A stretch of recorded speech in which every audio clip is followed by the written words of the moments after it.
So in your high school classes, maybe even some of your undergraduate college classes, you're left with the impression that infinity is this single entity.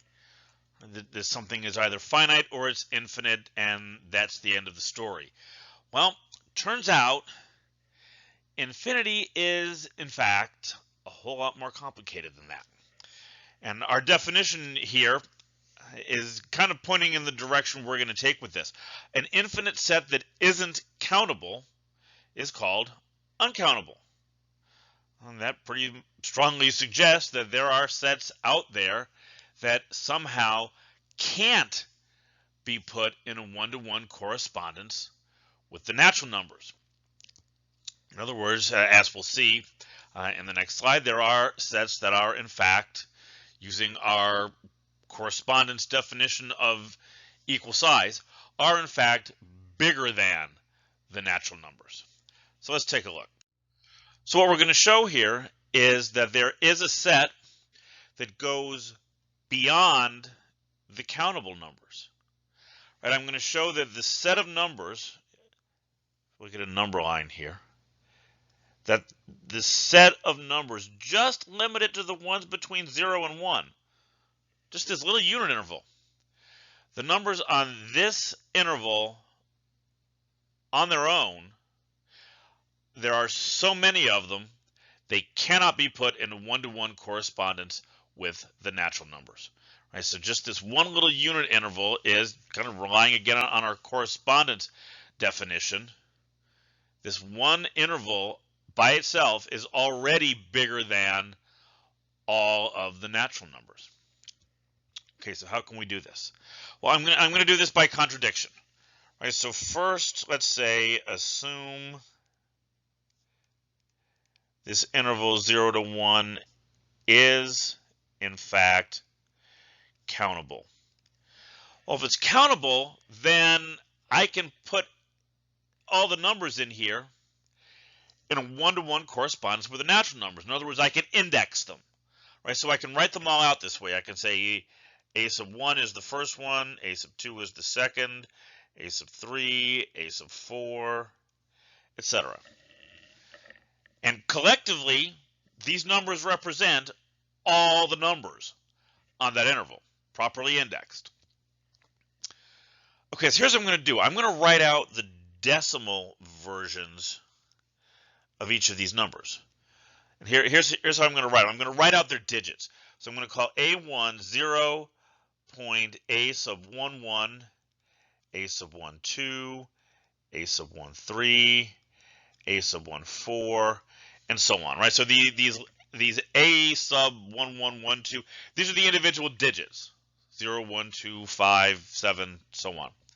Right, I'm going to do this for all of these numbers, so it's going to take me a minute to write these out. But A sub 2 1, 2 2, 2 3, 2 4, and so on.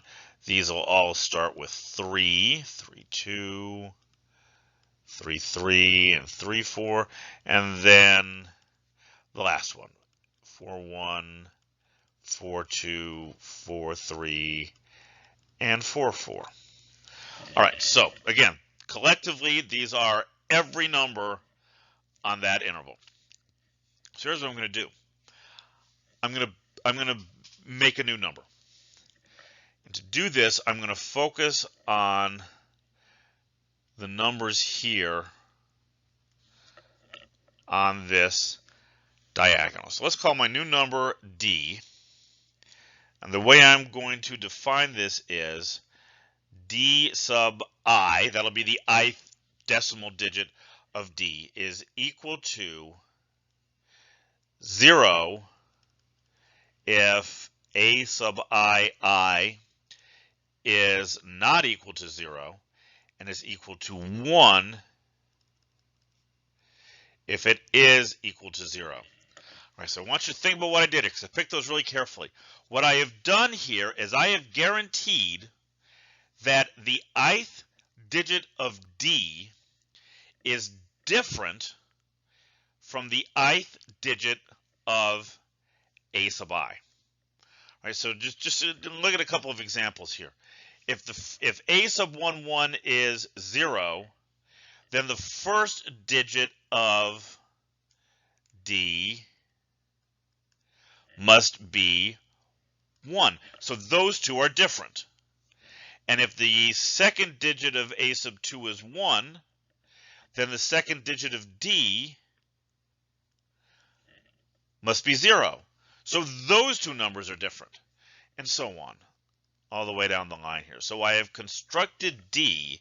So I have built D so that D is not equal to a sub I for any I.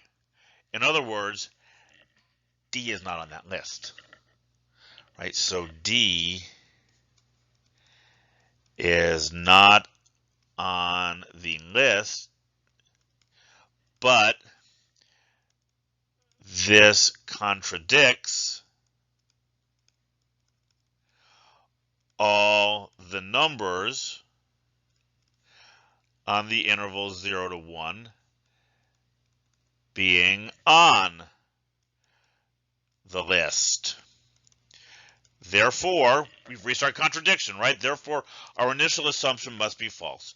Therefore, the interval from 0 to 1 must be uncountable, which was what we wanted to show.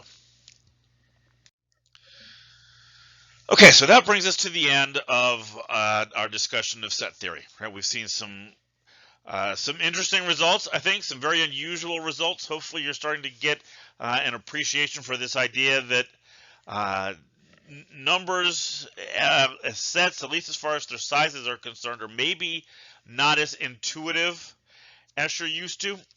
And that's a point that I really want to emphasize.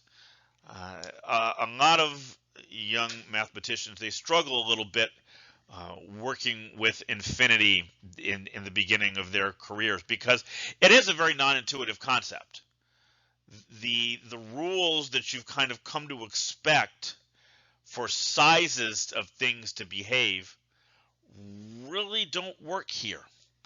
So whenever you're dealing with infinite sets, I really encourage you to not make conclusions based on that makes sense or that would make sense. You really need to go to the definitions and to these methods of proof and go through a logical proof and really prove something is true before you start relying on it.